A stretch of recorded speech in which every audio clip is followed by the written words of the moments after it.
вечер од Вашингтон. Го гледате Newsflash ТВ журналот на гласот на Америка на македонски. Вечерва со вас ќе биде Ведран Андоновски. На почетокот, повторно насилство во Афганистан. Американскиот буџетски дефицит, според најновата проценка, се накачил на рекордни 1,4 трилиони долари, а Херта Милер ја доби Нобеловата награда за книжевност. Следи преглед на овие и други вести. Најмалку 17 лица загинале, 80 се повредени во самоубиствен напад со автомобил бомба пред индиската амбасада во Кабул, соопштија афганистанските власти. Многумина од жртвите се афганистански цивили кои биле на пазар прекупат кога се случила експлозијата. Нема загинати меѓу вработените во амбасадата. Портпарол на Талибан презеде одговорност за нападот. А на тема Афганистан, денес во Белата куќа американскиот председател Барак Обама има средба со подпредседателот Џо Бајден и државната секретарка Хилари Клинтон, најнова во серијата средби посветени на разгледување на американската стратегија за војната во оваа земја. Вчера Обама се сретна со висши армиски и политички соработници токму на 8-годишнината од почетокот на војната. Конгресната канцеларија за буџет проценува дека буџетскиот дефицит пораснал на рекордни 1,4 трилиони долари во фискалната 2009, што заврши во септември. Дефицитот е еднаков на речиси 10% од бруто домашниот производ. Ова е најголем дефицит во однос на големината на економијата од 1945, а се должи на намален приход, како и зголемени трошоци во контекст на владината помош за финансиските гиганти. А според истото тело, реформата во здравствениот сектор за која се расправа во Конгресот би чинела 829 милиарди долари во наредните 10 години. Конгресната канцеларија за буџет предвидува и дека со реформата на здравствената заштита во САД би биле покриени околу 94% од американците, за разлика од сегашните 83%. Американските и египетските власти обвинија речиси 100 лица во едно од најголемите интернет измами во американската историја. Тие се товара дека краделе лични податоци, како компјутерски кориснички имења, лозинки и банкарски податоци, мамејќи ги корисниците да поверуваат дека даваат информации на веродостојни интернет страници. Според американските власти, од илјадници сметки во САД биле префрлени над 1,5 милион долари.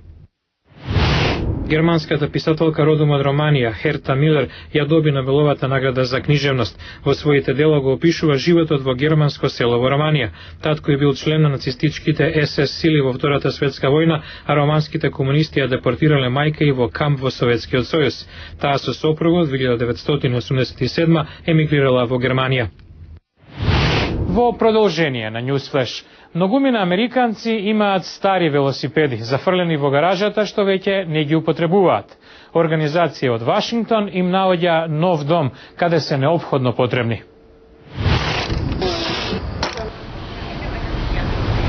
Речиси секој викенд организацијата Велосипеди за светот и собира оние кои не се употребуваат. Хелен Гилбанд работи на тоа веќе 8 години. Луѓето донираат велосипеди што им седат во гаражите под румите или што не ги употребуваат, затоа што може би купиле нови. Акцијата на Велосипеди за светот е тие да најдат нов дом, каде се неопходно потребни. Овие одат за Коста Рика, каде би можеле да помогнат во основање на бизнис за нивно изнаемување на велосипеди или да го олеснат транспортот. Организацијата испраќа велосипеди ширум светот. Ова е директорот Кит Оберг. На почетокот се фокусиравме на Централна Америка, бидејќи јас таму работев со години. Но во Африка може да имаме големо влијание врз животот на луѓето и нивното образование. Велосипедот понекогаш прави огромна разлика, дали да се остане на школа или не. Многумина од учениците треба да минат големи далечини, во Африка 5 до 10 милји. Но тие се под притисок да се откажат од училиштето за да работат на фармите дома. Велосипедот им помага и да може да одат на училиште и да помагаат дома. Минатата година организацијата испратила над 10.000 велосипеди во странство. Оберг се надева дека годинава ќе испратат уште повеќе. Во Њујорк деновиве се одржа надпреварување за титулата најдобар млад научник во САД и награда од 50.000 долари во врзници. Може би ќе сакате да ги запомните овие имиња. За нив најверојатно допрва ќе слушаме. Ученици од сите сојузни држави учествуваа на надпреварот во организација на ТВ канал Discovery, компанијата 3M. Во првата дисциплина тие представи иновации направени од секојдневни производи за домаќинството, како на пример оваа стапица за комарци, дело на Николас Лажуа од Мејн. Во втората дисциплина финалистите требаа да пречистат вода и да одвојат вештачки произведени дијаманти од цврста смеса.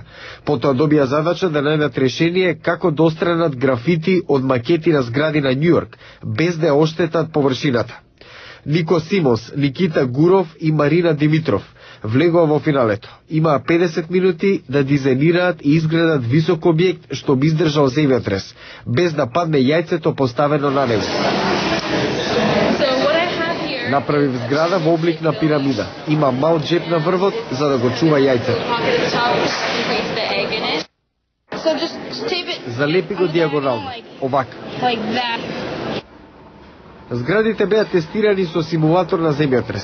Сите 3 јајца паднаа, но зградите издржаа, благодарение на самолеплива изолир лента. Таа прави чуда, поправа се. Судиите сметаа дека трката била мощна и тесна, но на крај Никој и Никита го поделија второто место, а Марина ја освои првата награда. Вели парите ќе ги сочува за трошоците за студирање и се надева дека науката ќе инспирира и други деца. Навистина е важно децата рано да се заинтересираат за науката. Може да стасаат на редните Алберт Einstein или Исак Њутон, или пак најдобриот млад научник во САД. Сакам да покажам дека обични деца може да прават необични нешта.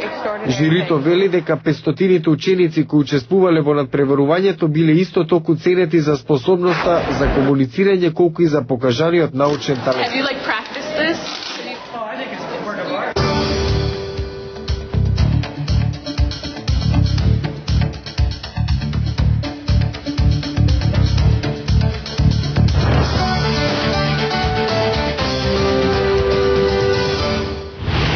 Тоа беше се за ова издание. Од студиото во Вашингтон го гледавте Newsflash, ТВ журналот на гласот на Америка на македонски. Вечерва со вас беше Ведран Андоновски. Ве поканувам да ја посетите нашата интернет страница glasnaamerika.com. Ви благодарам на вниманието и пријатна вечер.